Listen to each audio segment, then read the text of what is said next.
नमस्कार, आप सभी का गोल्डन जीके 21 में। तो फ्रेंड्स, फाइनली टेस्ट नंबर जो है चौथा लेके आ चुका हूँ आप लोगों के बीच में। इससे पहले वाला टेस्ट आप नहीं दिए हैं तो ऑलरेडी सबका प्ले लिस्ट बना दिया हूँ यूट्यूब पे। आप सारे टेस्ट को 1 to 1 दे दीजिए, है ना। देखिए फ्रेंड्स, ये टेस्ट कंटिन्यू चल रहा था, बीच में मैं थोड़ा सा बिजी हो गया था, इस कारण से टेस्ट नहीं आ रहा था। अब कंटिन्यू आएगा, क्योंकि आप सबको पता है कि आपका एग्ज़ाम डेट आ गया। 15 जनवरी आयोग ने बता दिया है, और 15 से 30 जनवरी के बीच में ये बताया है, जो कि अलग अलग शिफ्ट में ये एग्ज़ाम होगा, आप सबको पता ही है। और इन्होंने फाइनल रिजल्ट का डेट भी घोषित कर दिया कि भाई 15 मार्च को जो है तो आपका फाइनल रिजल्ट आ जाएगा। तो समझ रहे हैं ना, गोल्डन चांस है, और सिर्फ आप अगले 45 दिन में ऑफिशियल बन जाएंगे। एक एग्ज़ाम है, थोड़ा सा अच्छे से मेहनत कर लीजिए ताकि आपका एक सीट कन्फर्म हो जाए। चलिए, तो देखो भाई, जो जीएस वाला कंप्लीट जो टेस्ट था वो भी कंटिन्यू अब चलेगा। क्वेश्चन है पहला आपके सामने। क्वेश्चन कह रहा है कि 13 संख्याओं का औसत 38 है। यदि प्रथम 7 संख्याओं का औसत 36 है और अंतिम 7 संख्याओं का औसत 40 है, तो सातवीं संख्या क्या है। जैसे जैसे बोला गया है वैसे वैसे करते जाइए। ऑलरेडी एवरेज में आपको पढ़ा चुका हूँ। तो देखो भाई, 13 संख्या है, तो 13 का बोल रहा है कितना है, 38 है, तो यहाँ पे 38 लिख लेता हूँ। आप गुना करके लिखते जाइए, है ना। उसके बाद अगला कह रहा है, देखो कि भाई प्रथम 7 संख्या का औसत कितना है, 36 है। तो ठीक है, जैसे जैसे बोलता है तो प्रथम 7 का 36 लिख लेता हूँ। उसके बाद कह रहा है कि अंतिम 7 का भी 36 है, सॉरी अंतिम 7 का 40 है, तो अंतिम 7 का 40 एवरेज है। अब देखो, इसमें सातवीं संख्या आपको निकालना है। तो आराम से देखो, यहाँ पे 14 7 दूना 14 संख्या हो जाता है, यहाँ पे 13 संख्या होगा। इसका मतलब 14 में से 13 घटा देंगे तो आंसर आ जाएगा, बिल्कुल आ जाएगा। यही तो कह रहा है, तो बस आपको कैलकुलेशन करना है ना। चलिए, तो आप कैलकुलेशन करिए। तो देखो, 13 तिया 39, है ना, और 13 अट्ठे 104। तो आप आराम से कह सकते हैं सर इनका जो हो जाएगा 494 इसका हो जाएगा। आप देखो, इसको गुना कर लो तो 7 तिरी का 21, मतलब कि 210, और 7 छक्के 42। इस तरीके से कर सकते हो तो 252 हो जाएगा। तो ये हो जाएगा 252, और इसको कर लो तो 7 चौके 28, 280 हो जाएगा। तो देखो भाई, यहाँ पे आपको सातवीं संख्या निकालना है। तो क्या करना है, दोनों को, तो ये दोनों को जोड़ना है, ठीक है ना। और 13 जो संख्या उसमें से घटा देना है। 7 14 संख्या में से 13 संख्या को घटा देंगे तो वो सातवीं संख्या निकल के आ जाता है, ठीक है ना। बहुत आसान है। तो ये कर लेते हैं, इसको जोड़िए, ये दोनों को जोड़ लीजिए। तो जोड़िएगा तो 2 दूनी 4, है ना, और कितना हो जाएगा ये 4, और इसको जोड़ लीजिए 8 5 13, मतलब कि 4 1 532। तो यहाँ पे मेंशन कर दीजिए कि इनकी भाई 532 ये हो जाएगा, 532, और माइनस यहाँ से कर लीजिए कितना, 494।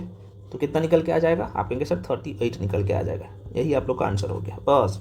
चलिए, अगला क्वेश्चन है आपके सामने। कह रहा है कि 3 संख्याओं का अनुपात 3:4:5 है, मतलब कि 3:4:5 है। यदि उनका औसत 20 है तो सबसे छोटी सबसे बड़ी संख्या, तो सबसे बड़ी बोले सबसे छोटी बोले, जो भी संख्या बोले आराम से निकाल सकते हैं, ठीक है। तो आपको क्या करना है, कुछ नहीं करना है, जैसे जैसे बोला है अभी मैं जो बताया उसको क्या करना है, आप एक्स मान के भी बना सकते हो, कोई दिक्कत नहीं। कुछ लोग बोल रहे थे सर क्या एक्स मान के बना सकते हैं, बिल्कुल बना सकते हैं, अच्छी बात है। देखो, तो आप तो इसे एक्स मान लो तो 3x कर सकते हो, प्लस का आप 4x कर सकते हो, प्लस का 5x कर सकते हो, ठीक है। संख्या कितना है, तो आपके संख्या 3 है, तो 3 से आपको नीचे में भागा दे देना है। और इनका बोल रहा है कि औसत 20 हो जाता है, तो 20 ऐसे लिख दो, बस हो गया। तो अब देखो फ्रेंड्स, आप सबको पता है कि ये जाके इधर गुना हो जाएगा, है ना। तो गुना कर लीजिए, तो आप कह सकते हैं सबको जोड़ लीजिए एक्स वाला को। तो 5 4 9 3 12, 12x बराबर कितना, नीचे में 3 था, इधर जाके गुना हो जाएगा तो कितना हो जाएगा 60। तो 12 पंचे 60, 5 हो जाएगा। तो एक्स बराबर कितना, 5। आप कौन सा बोला है, तो बोल रहा है कि सर सबसे बड़ी संख्या, तो सबसे बड़ी संख्या ये है ना 5, आपको दिख रहा होगा। तो 5 को गुना कर दो, यहाँ पे एक्स के जगह पे 5 रख दीजिए। तो 5 गुने 5 बराबर 25, आंसर। चलिए, अगला क्वेश्चन है, 3 के प्रथम 5 गुणजों का औसत क्या है। अब ये कह रहा है 3 के प्रथम 5 गुणज, तो 3 का को क्या करना है, 5 तक पढ़ना है ना। तो देखो, 3 का 3 आप सबको पता है, 3 दूनी का 6, 3 तिया का 9, 3 चौके 12, 3 पच्चे 15, तो 5 गुणज हो गया। इसका औसत पूछा है तो 5 से भागा दे दो, बस आ गया। तो सबको फ्रेंड्स जोड़ लो। जब आप सबको जोड़िएगा ना, तो यहाँ पे प्लस का चिन्ह दे दीजिए अब हर जगह, ठीक है ना। आप सबको आप जोड़ते हैं तो ये आ जाएगा 45, बराबर 45 आ जाएगा। और 5 ये वाला 5 से भागा दे दीजिए, तो कितना हो जाएगा, 9 पंचे 45। तो बस यही 9 आंसर आ जाएगा। तो औसत पूछा है तो आंसर 9 हो जाएगा। इधर मैं टिक नहीं किया क्या, इधर 25 कर लीजिएगा, और इधर कितना आया था, 38 आया था, ठीक है ना। ये अगला प्रश्न है आपके सामने। चूँकि आज मैं सारे क्वेश्चन इसी वीडियो में करवा दूंगा, तो फास्ट में चलना पड़ेगा, है ना। अगला प्रश्न है, 15 लड़कियों के रुपयों का औसत 50 रुपया है। जब 3 और लड़कियां जुड़ जाती हैं तो औसत 3 रुपया बढ़ जाता है, तो नई लड़कियों के रुपयों का औसत क्या होगा। देखो बहुत आसान है, अगर आप बेसिक से जाएंगे तो आपको मतलब इधर उधर भटकना पड़ेगा, इसलिए जैसे जैसे क्वेश्चन बोला है वैसे वैसे आप करते जाइए, है ना। और ये क्वेश्चन मैं आपको बता दूं, BSSC सीजल 3 में पूछा गया क्वेश्चन है। तो कैसे क्या बोला है भाई, देखो 15 लड़कियां हैं, इनका रुपयों का औसत कितना है, 50 है, ठीक है।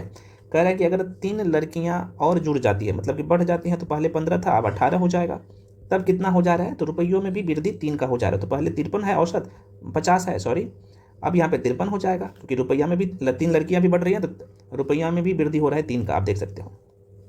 आप काटापीटी कर लीजिए, आंसर आ जाएगा। तो 15 × 75 750 रुपये आ जाएगा। और 18 लड़की का अगर आप देखेंगे, जब 3 लड़कियां जुड़ जाते हैं तो 15 से 18 होगा, और रुपया में भी 3 का वृद्धि हो रहा है, तो इसका मतलब इसे भी आपको क्या करना है, गुना करके लिखना है। तो 18 पंच 90, 900, 18 54, तो मतलब कि 954 इसका हो जाएगा।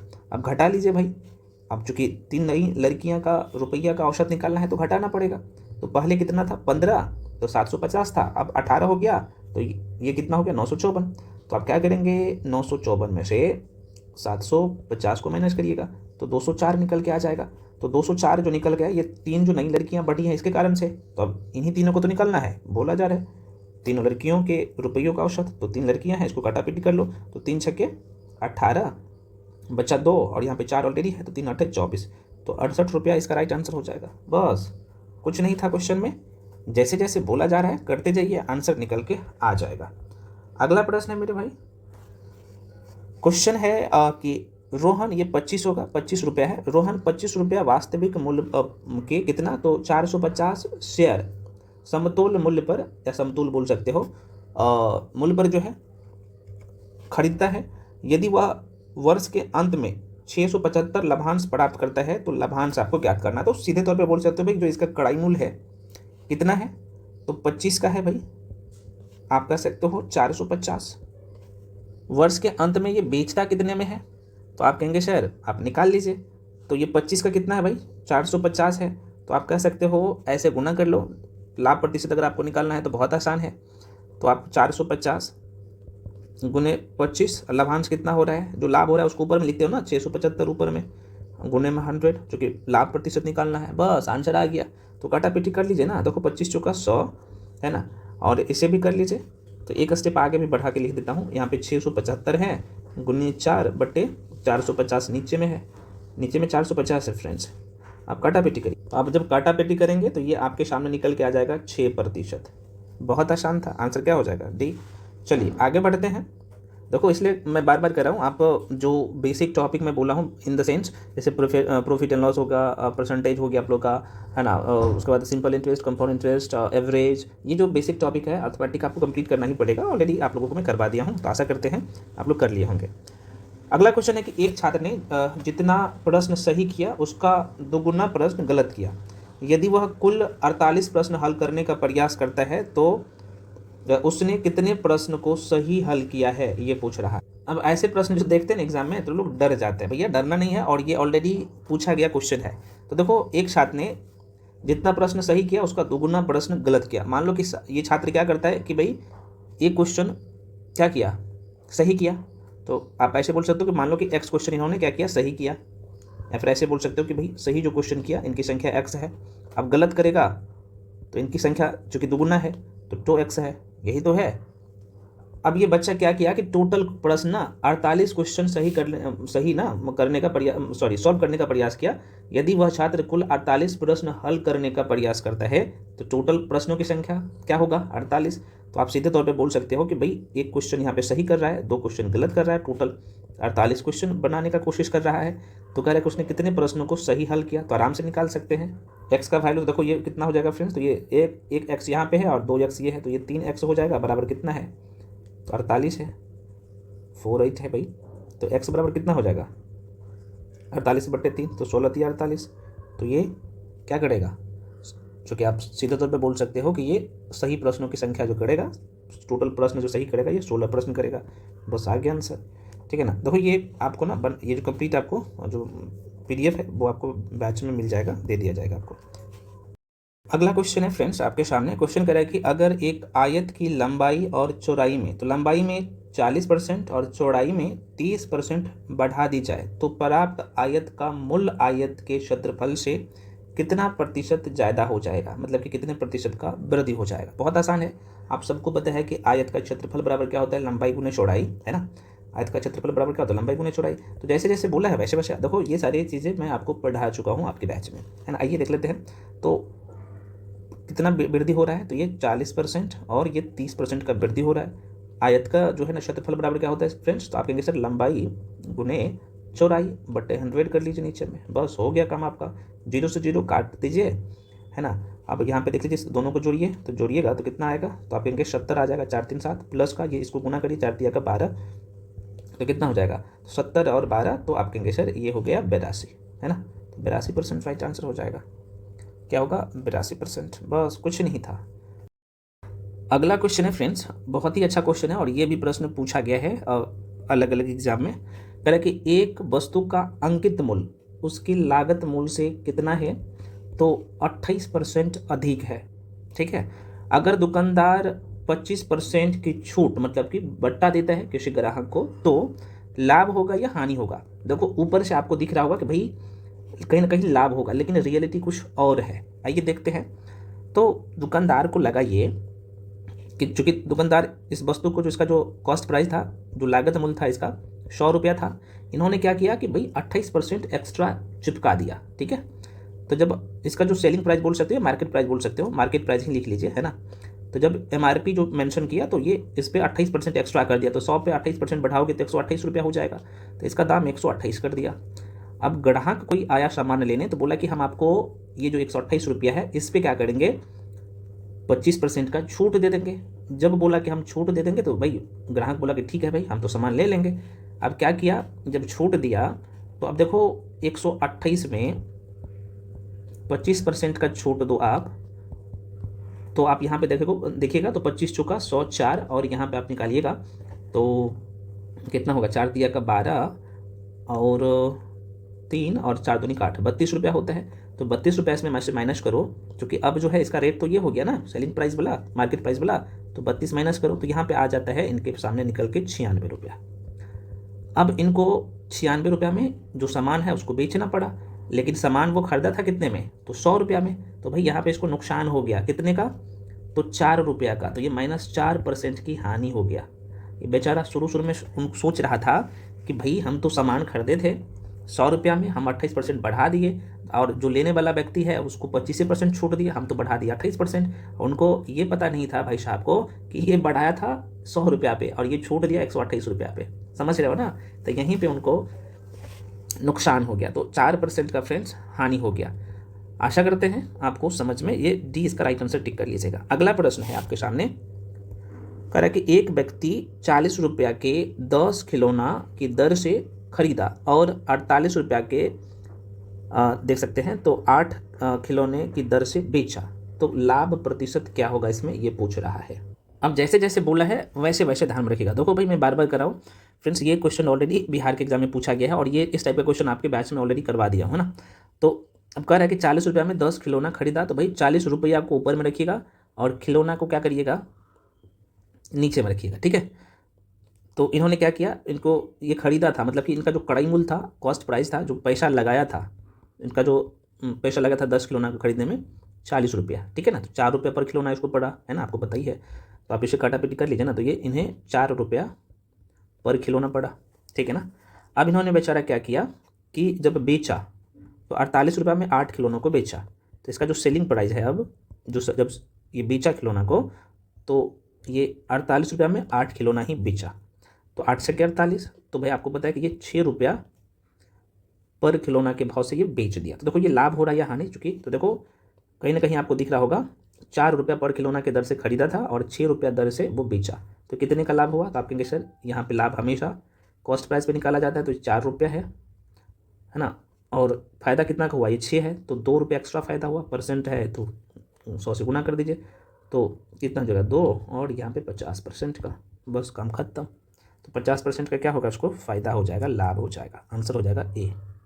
चलिए अगला क्वेश्चन है, यदि 3 वर्षों के लिए 5,000 का 1500 ब्याज प्राप्त होता है तो दर प्रतिशत निकालना है। सिंपल इंटरेस्ट का क्वेश्चन है और इसे बताने की जरूरत है नहीं है, तो आप बेसिक से भी बना सकते हो कि भाई ब्याज बराबर क्या होते हैं, मूलधन गुने समय गुने दर बटे 100, है ना।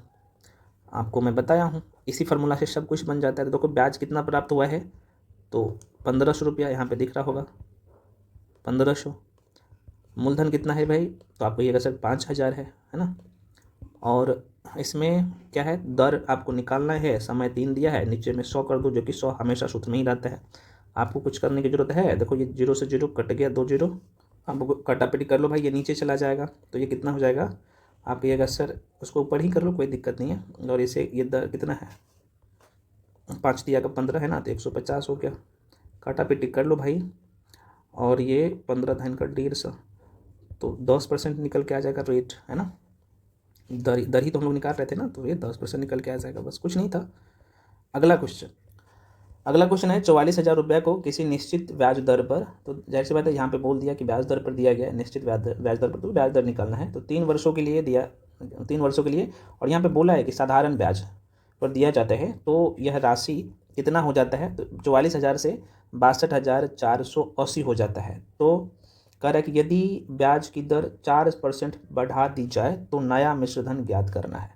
पहली बात, आपको अमाउंट यहाँ पे जो है, जो दिया गया था एक निश्चित दर पर 3 वर्षों के लिए, तो वो कितना था, है ना। तो जाहिर सी बात है, आप लोग क्या करेंगे, तो ब्याज बराबर क्या करते हैं, मिश्रधन में से मूलधन को निकाल देते हैं। तो 62,000 में से 62,480 में से 44,000 को माइनस कर दीजिएगा, 44,000 को माइनस करिएगा, ये 44,000 है, तो कितना निकल के आएगा, तो 18,480, तो ये निकल के आ जाएगा 18,480 रुपया। ये ब्याज निकल के आया 3 साल का, है ना। अब निकाल लीजिए, तो आप कहेंगे सर सिंपल इंटरेस्ट बराबर होता है साधारण ब्याज बराबर PRT समझाया हूँ बहुत अपन 100। P का मतलब प्रिंसिपल, R का मतलब रेट, और T का मतलब क्या होता है, समय, है ना, टाइम। तो ऐसा ही भाई दिया है, आपने निकाला ना सिंपल इंटरेस्ट 3 वर्षों का, तो ये 18,480 निकाला, 44,000 रुपया दिया गया है, गुने R गुने 3/100। तो इसको काटापीटी करिएगा तो ये निकल के आ जाएगा आपके सामने, है ना। जिसको काटापीटी करिएगा तो ये निकल के आ जाएगा 14%। तो रेट जो आया 14% निकल के, ठीक है। और इसमें बोल रहा है कि 4% और बढ़ा दो, तो अब देखो रेट तो ये वाला जो आया था 62,480 रुपया 44,000 में, तो ये 14% रेट पे था। अब इसमें 4% बोल रहा है कि और बढ़ा दो रेट, तब नया मिश्रधन आपको ज्ञात करना है। तो आपको क्या करना है भाई, अच्छा चूँकि 4% इस पर बढ़ा देंगे तो 18% अब रेट हो जाएगा, पहले 14 था, है ना। तो अब ये 18% रेट हो जाएगा, तो 18% से निकाल लीजिएगा। कैसे निकालना है, तो आप इसे कर लीजिएगा 44,000 गुने 18% गुने, ये तो और आसान हो गया, 3/100 कर लीजिएगा। तो काटापीटी करिएगा ना, तो ये आके निकल जाएगा आपको 23,700, कितना निकल जाएगा 760, और 44,000 मेंशन कर दीजिएगा, तो ये आंसर हो जाएगा 67,000। इसका आंसर ये हो जाएगा 67,760 हो जाएगा राइट आंसर। तो बहुत आसान था, थोड़ा सा कैलकुलेशन है, और ऐसे क्वेश्चन पूछता है, और ये ऑलरेडी पूछा गया क्वेश्चन है, ठीक है ना। तो माइंड में जरा सा रखिएगा क्वेश्चन, ठीक है फ्रेंड्स। चलिए आगे बढ़ते हैं अगले क्वेश्चन पे। अगला प्रश्न है आपके सामने, क्वेश्चन करें कि 60% सांद्रता वाले 40 लीटर अम्ल घोल को 80% सांद्रता वाले 35 लीटर अम्ल घोल में मिलाया जाता है, तो नए घोल में अम्ल की सांद्रता कितनी होगी। बहुत आसान क्वेश्चन है। तो कुल घोल की संख्या पहले हम लोग निकाल लेते हैं। देखो भाई, एक तो 40 लीटर है और एक 35 लीटर है, तो टोटल जो घोल हो जाएगा कितना, तो आप कहेंगे भैया ये 75 लीटर तो घोल हो जाएगा। तो कुल घोल यहाँ पे मेंशन कर दो, या घोल ही लिख देता हूँ, टोटल या कुल ही लिख देता हूँ ना। कुल घोल कितना है, 75 लीटर। 75 लीटर कैसे, तो 40 + 35 लीटर, है ना। अब जैसे जैसे बोला जा रहा है वैसे वैसे करते जाओ। तो कुल अम्ल की मात्रा कितना है भाई, तो आप यहाँ पे साफ साफ देख पा रहे हो, जो 40 लीटर है उसमें 60%। तो अम्ल की मात्रा आप चाहो तो लिख भी सकते हो, लिख दो क्या, यहाँ पे लिख ही देता हूँ, चलो इसे सही से लिख लेता हूँ। थोड़ा सा स्पेस का कमी है यहाँ पे, इस कारण से मैं छोटा कर लेता हूँ। अच्छा पूरा छोटा तो है ही, देखो कुल जो घोल है फ्रेंड्स, यहीं पे लिखता हूँ, कुल जो घोल है वो 40 लीटर प्लस 35 लीटर ये है। कुल अम्ल की मात्रा देखा जाए तो कुल अम्ल की मात्रा, अम्ल मात्रा कितना है भाई, तो 40 लीटर में से 60/100 कर लो, और प्लस क्या है 35 गुने 80 है ना, बट्टे 100 कर लो, बस हो गया काम खत्म। तो अब इसे काटा पीटी करिए, ये भी करिए। अच्छा ये नहीं कटा, ये एक शून्य यहाँ पे रह गया, कोई बात नहीं, ये 80 है और ये 100 है, ठीक है ना। तो एक शून्य यहाँ पे रह गया, एक ही कटा, और इसे काट लो, 4 दूनी का 8, 5 हो जाएगा, 5 दूनी का 10, और 7 पंचे 35, 7 दूना 14 है ना। ये 4 होगा दोस्त, ये 4 है भाई, और ये 5 है, तो ये 7 चौके 28 हो जाएगा। तो ये हो जाएगा 6 चौको 24 और प्लस 28 बराबर कितना होगा, तो 52 लीटर। तो अब नए घोल में देखेंगे, जो नया घोल है, तो नए घोल में अम्ल की मात्रा या फिर अम्ल की सांद्रता कितना है, तो टोटल 75 घोल था, आपको पता है। तो 75 में कहाँ पे लिखो दोस्त, यहीं पे लिख देता हूँ। तो 75 में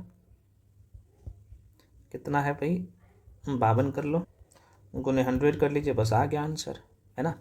तो आप ऐसे काटा पेटी करिए, तो ये 25 चौका 100 और 25 दिया का 75, और ये 52 चौका कितना हो जाएगा, इसको पीछे ही करते हैं। तो 52 चौका कितना हो जाएगा, तो आप कहेंगे सर 208/3, 208/3 यही आंसर हो जाएगा, तो ऑप्शन में है। तो इसे पूर्णांक में कर लो, तो पूर्णांक में करिएगा तो इसको 69/1/3% हो जाएगा राइट आंसर। कुछ नहीं था, बस आपको जैसे जैसे बोला है ना वैसे वैसे करते जाना, आंसर हो जाएगा इसका सी। अगला प्रश्न है भाई, 50 लीटर के एक मिश्रण में पानी के साथ 20% अल्कोहल है, 10 लीटर पानी मिलाया जाता है, तो अब अल्कोहल की सांद्रता क्या होगा, यही पूछ रहा है। तो भाई देखो 50% वही चीज़ आ गया, फर्श है ना। तो 50 लीटर मिश्रण में अल्कोहल की मात्रा 20%, काम हो गया। तो इसे काटा पेटी करो, तो 5 दूना 10 लीटर, है ना। तो 20% अल्कोहल था, तो ये 10 लीटर अल्कोहल हो जाएगा। तो भाई पानी कितना निकल जाएगा, तो आप कहेंगे 50 लीटर के मिश्रण में पानी की मात्रा 40 लीटर, तो ये अल्कोहल हो जाएगा, ठीक है ना, ये अल्कोहल की मात्रा निकला। और पानी अगर पूछा जाए तो पानी कितना बचेगा भाई, तो पानी अब 40 लीटर बचेगा, आपको पता होना चाहिए। अब आगे कहता है भाई उसी में 10 लीटर सिर्फ अब पानी मिलाया जा रहा है ना। तो 50 लीटर है, 10 लीटर पानी मिलाओगे तो 60 लीटर हो जाएगा इनकी मात्रा, है ना। 60 लीटर हो जाएगा अल्कोहल की सांद्रता, इसमें अल्कोहल भी है पानी भी है 60 लीटर में। अल्कोहल तो आपने निकाल लिया, 10 लीटर है, वही तो पूछ रहा है, गुना में 100 कर दीजिए। तो पूछा क्या है, अल्कोहल की सांद्रता कितनी अब रहेगी, ठीक है भाई। तो पहले तो 20% साफ साफ दिख रहा था, अब जो है बोला कि 10 लीटर और पानी मिला दोगे तो कितना बचेगा। बेफालतू का ये क्वेश्चन पूछा है, ये ऑलरेडी एग्जाम है ना, और थोड़ा समझना है आपको, आंसर देना है, लेकिन पूछता है ना। ये 0 से 0 कट गया, और इसे पूर्णांक में कर लो, तो 100 बट्टे बराबर कर लो भाई, बराबर 100/6 हो जाएगा। कटा बट्टी कर लो, पूर्णांक में कर लो, तो ये कितना हो जाएगा 50/3, 16×3 = 48, कितना परसेंट हो गया, बस है कुछ बी हो जाएगा। कुछ नहीं है, सोचना है, सोच लिया, ये ऑलरेडी पूछा गया क्वेश्चन है। अगला प्रश्न फ्रेंड्स, एक बार पुनः क्वेश्चन रिपीट कर दे रहा हूँ। क्वेश्चन कर रहा है कि ए बी सी एक साथ मिलकर, जो कि ये तीनों दोस्त है ना, एक साथ मिलकर प्रतिदिन 300 रुपये कमाता है। कह रहा है कि अगर सिर्फ दोनों मिलकर काम करता है ए और सी तो 177 रुपये कमाता है, और बी से मिलकर जो कमाता है ना तो 162 रुपये कमाता है। तो सी जो है अगर अकेले कमाएगा तो कितना कमाएगा, ये टाइम एंड वर्क का सवाल है, आसान क्वेश्चन है, तो आप जैसे बोला है वैसे करते जाइए, बन जाएगा। तो ए है प्लस बी और प्लस सी मिलकर जो है, तीनों मिलकर एक दिन में 300 रुपया कमाता है, ठीक है। और यहीं पे ए और सी की बात कर ले, यहीं पे लिख देता हूँ, ए प्लस सी की बात कर ले, तो ये कितना कमाता है भाई, 177 रुपया कमाता है। और बी और सी जो कमाता है तो कितना कमाता है, बी और सी वो कमाता है 162 रुपया। कैसे निकालना है, तो बहुत आसान है निकालना, देखो किसी को भी पकड़ लो आंसर निकल जाएगा। तो चलिए हम लोग क्या करेंगे, ए सी को माइनस कर देंगे, कहाँ से, ये 300 में से, है ना। तो जब आप 300 में से किसका माइनस करोगे, ए सी का, ए और सी का, नहीं तो बी सी का ही माइनस करते हैं ना, आराम से निकल, तब और आसान होगा आपको करने में। चलो बी सी को ही माइनस करते हैं, यहाँ पे बी सी है तो ये हट जाएगा, तो ए का वैल्यू निकल जाएगा। तो बी सी 162 है, तो 162 में से ये 162 है ना, और एक ये 300 है, तो अब वाली वैसे घटाओ, तो BC निकल जाएगा। तो आप कहिएगा सर तब ए का जो वैल्यू है जो कि 300 है, तो 138 रुपया कहीं ना कहीं इसका हो जाता है। BC 162 है, तो 162 में 138 जोड़िएगा 300 हो जाता है। बिल्कुल ये सही जा रहा है। अब फिर क्या करो भाई, आप यहाँ पे AC को फिर से माइनस कर दो। जब AC को माइनस करोगे तो AC कितना है, 177 है, तो 300 में से माइनस कर लो। 300 में से 177 माइनस करिएगा, 300 में से AC को माइनस कर लीजिए। आइए करते हैं एक बार, मैं आपको दिखा रहा हूँ इसलिए टाइम लग रहा है। तो AC को माइनस करिए फ्रेंड्स, 300 में से 177 माइनस करिए। ये AC को कर रहे हैं, ठीक है ना, AC यहाँ पे लिख देता हूँ, A+C को माइनस कर रहे हैं। तो ये कितना निकल के आ जाएगा, देखो 0 है तो इधर से 5 लोगे 10 बन जाएगा। 10 में से 7 गया 3 बच्चा, ये 9 बन गया। 9 में से 7 गया 2, और ये 3 था तो एक इधर चला गया तो 2 बचा 1, तो 123 किसका हो गया। तो आप कहिएगा सर AC निकाल दिए, तो अब यहाँ पे क्योंकि AC निकाले ना, तो इसका मतलब B का 123 हो गया। अब बचा कौन, तो सिर्फ C बचा। तो अब देखो इसमें कितना जोड़ोगे तो 300 हो जाएगा। तो आप कहेंगे सर 39 39 जोड़ेंगे तो बस आ गया आंसर। यही तो आपसे पूछा था। मैं थोड़ा सा इसको नीचे कर लेता हूँ, ठीक है। तो आंसर आप लोग का क्या हो गया, ये 39 है ना, 39 रुपीज़ हो जाएगा। आसान था। आगे बढ़े, देखो समझाया हूँ इसलिए टाइम लगा है, मैं बार बार इन पर बल दे रहा हूँ, जोर दे रहा हूँ। आप करेंगे एग्जाम हॉल में तो ये हार्डली 35 से, चूँकि कैलकुलेशन है तो 30 से 35 40 सेकंड में सॉल्व हो जाएगा। नेक्स्ट क्वेश्चन है, कह रहा है कि AB एक टंकी को क्रमशः 6 घंटा और 9 घंटे में भर सकता है, C 12 घंटे में खाली कर सकता है, तो तीनों एक साथ खोल दिया जाए। तो आइए खोलते हैं तीनों को एक साथ। तो देखो भाई A का एफिशिएंसी कितना है वो पहले निकालना है। तो A जो है 6 घंटा और B जो है 9 घंटा में टंकी को भर रहा है, और C बेचारा क्या कर रहा है, तो ये खाली कर रहा है 12 घंटा में, ठीक है। तो पहले तो सबका लघुत्तम लो, LCM बताया हो ना, टाइम एंड वर्क पढ़ाया हूँ। तो LCM लीजिएगा फ्रेंड्स, तो ये 36 लीजिए, 24 नहीं 36 लेते हैं तो सब कट जाएगा, है ना। तो आंसर क्या हो जाएगा, यहाँ पे एफिशिएंसी पहले निकालिए। तो 9 चौका 36, और ये हो जाएगा 6 के 36 होगा ना, 9 चौके 36 और 12 तिया का 36। इसका मतलब यहाँ पे आपको क्या करना है, टोटल 36 लीटर है भाई। इसमें से आपको क्या करना है, आप कहिएगा इसको, चूँकि ये खाली कर रहा है, ये C खाली कर रहा है, तो 6 4 10 में से 3 को माइनस कर दो, तो खाली करवाओ तो कितना हो जाएगा 7। अब यही आंसर हो जाएगा। तो घंटा में ऐसे कन्वर्ट कर लीजिए। तो 5 7 5 35 है ना, और 1 घंटा हो जाएगा। बहुत आसान था, कुछ नहीं था, समझ में आया ना भाई, कुछ नहीं किया है। एक किसी काम को, मतलब कि A ना टंकी को 6 घंटा में भर रहा है और B 9 घंटा में भर रहा है ना, और C अगर को खोलता है ना तो इसे 12 घंटे में खाली कर दे रहा है। तो पहले तो आपको एफिशिएंसी निकालना है कि 1 घंटे में कितने लीटर पानी भर रहा है ना। तो A जो है 6 लीटर भर रहा है, B जो है 4 लीटर, और C 3 लीटर निकाल रहा है ना। तो जाहिर सी बात है ये दोनों भर रहा है और ये निकाल रहा है। जब तीनों नल के एक साथ में खोलेंगे ना तो ये दोनों तो भरेगा, C निकालेगा। तो ये जो है टंकी को भरने में टाइम लग जाएगा 5 घंटा 1/7, 5.1/7 घंटा लग जाएगा। चलिए आगे बढ़ते हैं। इसका आंसर क्या हो जाएगा भाई, ये C हो जाएगा। नेक्स्ट प्रश्न है आपके सामने, कह रहा है कि 35 व्यक्ति किसी काम को कितने दिन में, तो 6 दिन में कर रहा है, तो 15 व्यक्ति कितने दिन में करेगा, वही तो है, कुछ नहीं है। तो काटा पेटी कर लीजिए, और 5 7 35 और 5 तिया का 15, 3 दूना का 6, तो कितना दिन में, 14 दिन में, ठीक है ना। आंसर क्या होगा, C। आगे बढ़ जाते हैं। चलिए अगला क्वेश्चन है कि 2 कार है भाई, एक स्थान से एक ही समय पर एक ही दिशा में दोनों चलता है, एक 70 किलोमीटर प्रति घंटा की चाल से और एक 60 किलोमीटर प्रति घंटा की चाल से। तो कह रहा है कि 6 घंटा बाद दोनों कारों के बीच की दूरी क्या होगा। तो भाई देखो जो 70 किलोमीटर प्रति घंटा की चाल से चल रहा है, तो 6 घंटा के बाद क्या होगा, तो आप कह सकते हो सर प्रत्येक 1 घंटा में 10 किलोमीटर आगे बढ़ेगा, है ना। तो 6 घंटा के बाद क्या होगा, तो आपको पता है कि ये क्या बोल रहा है कि दोनों के बीच का दूरी क्या होगा, 60 किलोमीटर का बीच में डिस्टेंस होगा, चूँकि ये 60 किलोमीटर एक्स्ट्रा आगे निकल जाएगा ये। तो आप ऐसे बोल सकते हो। देखो सिंपल से है, सोचिए ना, आपको बनाने की जरूरत पड़ेगा नहीं, पेन चलाने की जरूरत नहीं पड़ेगा, लेकिन क्वेश्चन को सोचिए। कह रहा है कि 2 कार है भाई, एक स्थान से एक ही समय पर एक ही दिशा में, एक चल रहा है 70 किलोमीटर प्रति घंटा से और दूसरा चल रहा है 60 किलोमीटर प्रति घंटा से, ठीक है। तो जाहिर सी बात है जो 70 किलोमीटर प्रति घंटा से चल रहा है, 70 किलोमीटर पर आवर से चल रहा है, और एक चल रहा है एक ही दिशा में दोनों जा रहा है, एक चल रहा है 60 किलोमीटर किलोमीटर पर आवर से, है ना।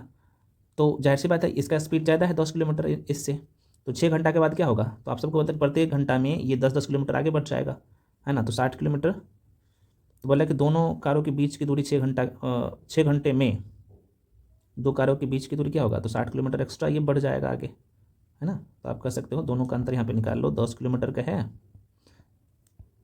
10 किलोमीटर का गुने 6 घंटा कर दो, तो 60 किलोमीटर का अंतर हो जाएगा। यही तो आंसर हो गया सी, कुछ नहीं था। और आपको पता है कि भाई चाल दूरी बराबर क्या होता है, आपको पता है दूरी बराबर होता है चाल गुने समय। तो कुछ नहीं है मेरे भाई, इसी पे आपको बना देना है, काम खत्म। तो फ्रेंड्स अगला क्वेश्चन है, क्वेश्चन कह रहा है कि 120 किलोमीटर प्रति घंटा की रफ्तार से दौड़ने वाली ट्रेन 30 सेकेंड में कितना, तो आप यहाँ पे देख पा रहे हैं कि 800 मीटर लंबाई के प्लेटफॉर्म को पार करती है। तो ट्रेन की लंबाई ज्ञात करना। देखो ऐसे क्वेश्चन में ना आपको पता है कि जब भी ट्रेन क्या करता है, या पुल को पार करता है या प्लेटफॉर्म को पार करता है, तो ट्रेन जाहिर सी बात है जो ट्रेन की लंबाई होता है अपनी लंबाई को तो पार ही करता है, साथ में आपको पता है कि प्लेटफॉर्म की जो लंबाई होगा या पुल की जो लंबाई होगा वो भी पार करता है ना। तो वो हमेशा जुटता है। कैसे, जैसे आपको पता है कि प्लेटफॉर्म की जो लंबाई है ये है, आप सबको पता है कि 800 मीटर है, 800 मीटर है, ठीक है। ट्रेन की लंबाई आपको नहीं पता है, तो यहाँ पे आपको x मान लेना है, ठीक है। और बट्टे में क्या करना है, पहले आपको उसको क्या करना है, चूँकि आपके आंसर जो है ये मीटर में है, ये किलोमीटर में है, तो 120 को क्या करिए आप मीटर में, किलोमीटर को मीटर पर सेकेंड में कन्वर्ट करिए, तो हम लोग क्या करते हैं 5/18 से भाग दे देते हैं। तो आप यहाँ पे 6 का 18 और 6 दूनी का 12, तो ये हो जाएगा, अब गुना करिए 20-25-100, तो आप कहेंगे सर 100/3 ये मीटर पर सेकेंड हो जाएगा, ठीक है। और ये बराबर में 30 सेकेंड में चूँकि ये पार कर रहा है, तो ये 30 सेकेंड है, आपको पता होना चाहिए, ठीक है। अब इसे भी हम लोग कन्वर्ट कर लिए हैं। तो आप सबको पता है, कितने लोगों को पता है चाल बराबर क्या होता है, आपको पता है ना, चाल बराबर दूरी बटे समय होता है भाई, यहीं पर लिख देता हूँ, दूरी बटे समय होता है, वही चीज़ यहाँ पे, तो आप देख लो। तो दूरी कितना है, तो 800 मीटर ये है, और जो ट्रेन की लंबाई होगा चूँकि वो भी उसमें जोड़ना पड़ता है ना। और समय कितना लग रहा है, तो आप मेंशन कर दो यहाँ पे, तो आप कहेंगे 100/3, आप काटापीटी कर लो, आंसर निकल के आ जाएगा। देखो इसको यहाँ से काट लो, 30 है तो 10 दिया का 30, ये 10 बचेगा, और ये इधर जाके गुना हो जाएगा 100 इसमें, है ना। तो कितना हो जाएगा फ्रेंड्स, इधर हो जाएगा 1000। तो आप ऐसे बोल सकते हो कि 800 प्लस x बराबर ये 100 जाके 10 में गुना हो जाएगा, तो 1000 हो जाएगा, और x बराबर क्या हो जाएगा 1000 माइनस 800, तो ये x का वैल्यू निकल के आ जाएगा कितना, 200 मीटर। 200 मीटर क्या है, प्लेटफॉर्म की लंबाई है, सॉरी ट्रेन की लंबाई है, ठीक है ना। तो बहुत आसान है, चीज़ों को बस समझना है, ये सब आपने पढ़ चुका है अच्छे से। अगला क्वेश्चन है, 3 वर्ष पहले पति पत्नी और उसके बच्चे, पति पत्नी और उसके बच्चे मतलब 3 लोग हैं, उसके औसत आयु 26 वर्ष थी। 5 वर्ष पहले पत्नी और बच्चे की औसत आयु 20 वर्ष थी, तो पति का वर्तमान आयु ज्ञात करना है, ठीक है। ऐसे क्वेश्चन बहुत पूछता है। तो देखो भाई यहाँ पे 3 लोग हैं, और ये 3 वर्ष पहले की बात है। कितने लोग हैं, 3 लोग हैं, इसकी औसत आयु 26 वर्ष था। आगे कह रहा है, अगला जो लाइन बोला है उसको भी लिख ही लो। तो 5 वर्ष पहले, यहाँ पे लिख लेता हूँ, 5 वर्ष पहले पत्नी और बच्चे का जो है कितना है, 2 गुने 20 हो जाएगा, है ना। दोनों का औसत आयु 20 वर्ष थी। तो कह रहा है कि पति का वर्तमान, तो वर्तमान आपको निकालना है, तो वर्तमान सबको निकाल लो ना, हो जाएगा काम खत्म, है ना। तो इसका जो औसत गुना कर लीजिए, तो 26 दिया का 78 हो जाएगा, 78 वर्ष ये तीनों का औसत एज का योग हो जाएगा। और इसका कितना हो जाएगा सर, अच्छा इसे वर्तमान में लाने के लिए क्या करना पड़ेगा, तो देखो ये 3 वर्ष पहले है, तो सब में 3-3 साल जोड़िए, तो 3 दिया का 9, और यहाँ पे जोड़ दीजिए, है ना। 9 कैसे जोड़े, क्योंकि ये एक आदमी का बढ़ेगा, तो जाहिर सी बात है तीनों को बढ़ाना पड़ेगा। ये 3 साल पहले है, वर्तमान में आने के लिए 3 साल तीनों में जोड़ना पड़ेगा, तो इसलिए 9 यहाँ पे जोड़े हैं। तो ये कितना हो गया भाई वर्तमान एज तीनों का, तो 87 साल, है ना, 87 वर्ष। अब यहाँ पे भी कर लो, ये 5 वर्ष पहले हैं, तो 5 वर्ष पहले कितना है भाई, तो आप कहेंगे सर 40 वर्ष है बच्चे और पत्नी का। और तो 5 वर्ष पहले, तो भाई वर्तमान में आने के लिए क्या करना पड़ेगा, तो 2 लोग हैं, तो जाहिर सी बात है इसमें जोड़ना 10 साल, 5-5 साल, है ना। तो चूँकि 5 साल वर्तमान में आने के लिए दोनों में 5-5 जोड़ना पड़ेगा, है ना, तो 10 साल जोड़ेगा, तो यहाँ भी 10 साल जोड़ लीजिए, तो ये कितना हो जाएगा 50 साल। अब निकाल लीजिए इसमें कौन कौन है भाई, तो ये आपको पता है कि इसमें बच्चा है ना, पत्नी और बच्चा है, इसमें तीनों लोग हैं। तो जाहिर सी बात है अब यहाँ पे 87 में से 87 वर्ष है, तो 87 वर्ष में से 50 वर्ष निकाल दो, तो 37 वर्ष जो निकल जाएगा ये किसका निकल जाएगा, तो पिता का निकल जाएगा। यही तो पूछा था, ऑप्शन में नहीं है 37 साल, क्या यहाँ पे होगा। अगला क्वेश्चन है फ्रेंड्स, क्वेश्चन कर रहा है कि दो है ना, दो यहाँ पे बालिग है और दो बच्चे हैं। कलर थोड़ा सा चेंज करता हूँ, जस्ट वेट। कह रहा है कि दो बालिग और दो बच्चे के लिए एक संग्रहालय के टिकटों की कीमत 24 रुपया है। तो कह रहा है कि एक बच्चे का टिकट का मूल्य जो है ना बालिग के टिकट मूल्य का आधा है ना। तो कह रहा है कि बालिग के टिकटों का मूल्य क्या होगा। तो आसान है, आइए करते हैं। तो देखो भाई ये क्या है, दो बालिग है प्लस दो बच्चा है, इनका जो टिकट का मूल्य है 24 रुपया। एक शब्द और बोला था यहाँ पे कि भाई एक बच्चे के टिकट का मूल्य है ना, एक बच्चे के टिकट का मूल्य, एक बच्चे का टिकट का मूल्य बालिग के टिकट के मूल्य का आधा है। तो यहाँ पे बोल सकते हो कि दो बालिग प्लस इसका आधा है, तो गुने 1/2 कर दो, ये बालिग है ना, गुने बालिग बराबर 24। तो देखो इसे काटा पेटी कर लो तो कट गया, तो ये प्लस है एक है, तो ये 3 बालिग हो जाएगा बराबर कितना 24, आपको पता है। तो ये एक का कितना निकल के आ जाएगा 8 3 का 24, तो एक बालिग का 8 निकल के आ जाएगा 8 रुपया। तो देखो कई सारे तरीके हैं बनाने का, रेशियो मेथड से भी इसे बना सकते हो। तो इसका राइट आंसर क्या होगा 8 रुपया। तो फ्रेंड्स आगे ना रीजनिंग का क्वेश्चन है, तो मैं क्या करूँ अगले पार्ट में कर दूँ, क्योंकि आप लोग का ही डिमांड रहता है कि सर वीडियो का लेंथ थोड़ा सा छोटा करिए। तो कोई दिक्कत नहीं है, ये वाला जो है रीजनिंग का बहुत अच्छा क्वेश्चन है, आप यहाँ पे देखोगे ना बहुत अच्छा क्वेश्चन है, ठीक है। तो जिनको ये टेस्ट मिल चुका है आप लोग बनाए होंगे और कोई दिक्कत नहीं है। ये भी रीजनिंग का सारे क्वेश्चन अगले वीडियो का वेट करिए, और ये आज ही अपलोड कर दूँगा वो भी वीडियो भी है ना। तो जल्दी से सभी लोग देख लीजिएगा। मैं पुनः कराऊँ, जो पैटर्न मैं आपको दे रहा हूँ, जिस पैटर्न का क्वेश्चन सेम पैटर्न आपके पेपर में दिखेगा, इसलिए बिल्कुल एक भी क्वेश्चन को वेस्ट मत करिएगा, 1 to 1 सारे क्वेश्चन को सॉल्व कर लीजिएगा। और इसे प्रिंट आउट करवा लीजिए, प्रिंट आउट करवा के और मल्टीपल टाइम आप क्या कर सकते हो, इस पैटर्न को रिवीजन करिए, और जो तरीका बता रहा हूँ, अप्रोच बता रहा हूँ सॉल्व करने का क्वेश्चन को, उसको करिए। मिलते हैं फ्रेंड्स। और जो लोग टेस्ट में ज्वाइन करना चाहते हो, 50 टेस्ट का जो है फी मात्र 399 है, तो आप लोग ज्वाइन कर सकते हो। जो भी इन्फॉर्मेशन चाहिए यहाँ पे नंबर दे रहा हूँ 7319924130, इस नंबर पे कॉल करके इन्फॉर्मेशन ले सकते हैं, ठीक है। चलिए मिलते हैं अगले, चूँकि ये जो सेट है इसका एक पार्ट और आएगा और उसमें हम लोग कंप्लीट कर लेंगे, ठीक है फ्रेंड्स। जीएस का टेस्ट भी आज होगा, अब कंटिन्यू आपको जीएस का टेस्ट भी मिलेगा, और जो जनरल एप्टीट्यूड है मैथ रीजनिंग का उसका भी टेस्ट कंटिन्यू अब मिलेगा, ठीक है। मिलते हैं अगले वीडियो में। सभी लोग टेलीग्राम पे जाके जुड़ जाइए, ताकि जो भी पीडीएफ हो या फिर वीडियो का लिंक हो, सारी क्लासेज हो, आपको मिल जाए। तो टेलीग्राम का लिंक मैं इसे वीडियो के डिस्क्रिप्शन बॉक्स में दे चुका हूँ, तो वहाँ से आप जाके जुड़ सकते हैं।